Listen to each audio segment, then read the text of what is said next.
A budget is a financial plan that complies and compares a person's income against all of his/her expenses in order to analyze spending and make personal goals. Because most people pay their expenses on a monthly basis. Money can buy happiness if you use it to help others, because no one can ever replace the joy cropped in the hearts of the beneficiaries. It is all about using money in a right way and not for personal interest only. Saving money is a wise choice, for it speaks about your own future.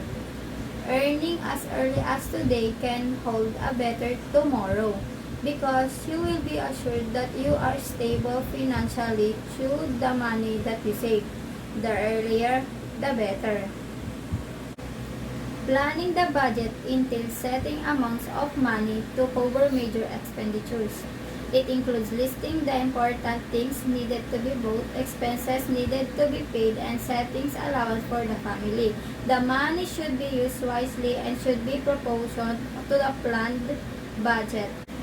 We need to learn how to budget our money. We need only to buy our necessities or basic needs, and whatever excess will be kept or saved. Budgeting entails discipline, since we must take into consideration our own action and strategies, because we might spend it wrongly. Budget is not about limiting yourself. It's about making the things that excite you possible.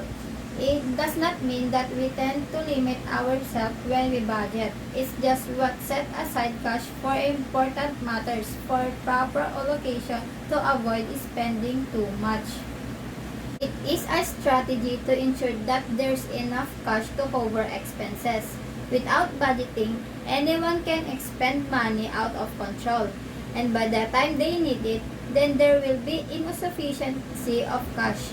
It is about being efficiency and effective when it comes to managing. It is the mantra that what we said yesterday will be the one that we will use for whatever difficulty we'll face for today.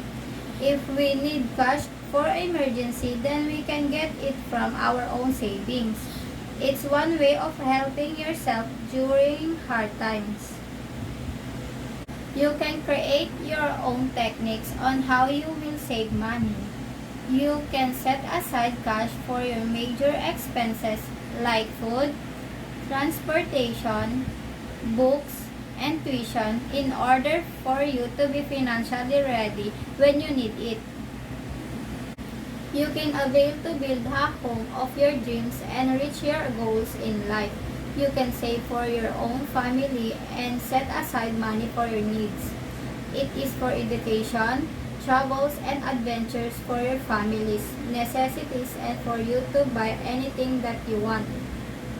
Each one of us must know how to save money, not only for our own self, but for our future kids, because they will need it as soon as they grow up. It's for their basic needs, especially education and allowance. It is for them to have a better life in the future.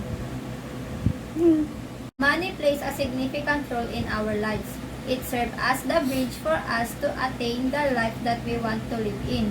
It helps us to sustain our needs, buy what we want, and provide what we do not have.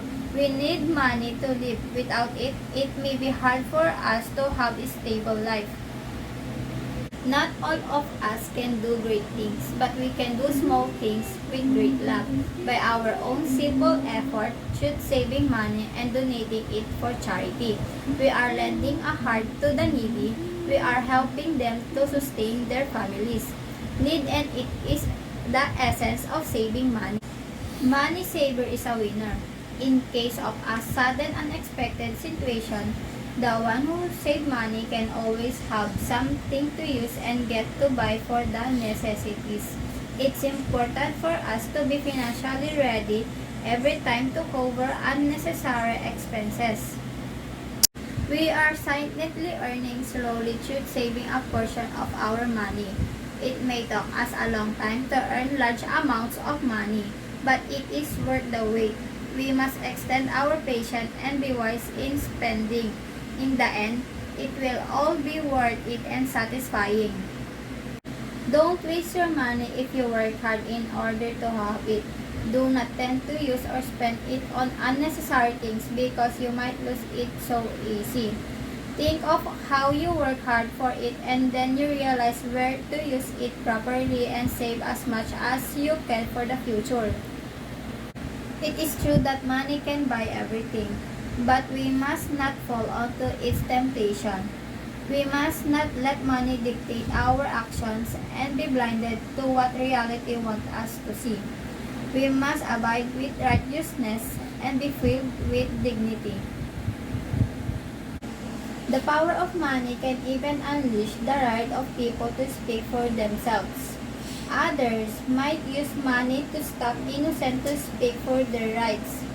You're lucky if you have much money, but never ever use it to control people to do such a crime.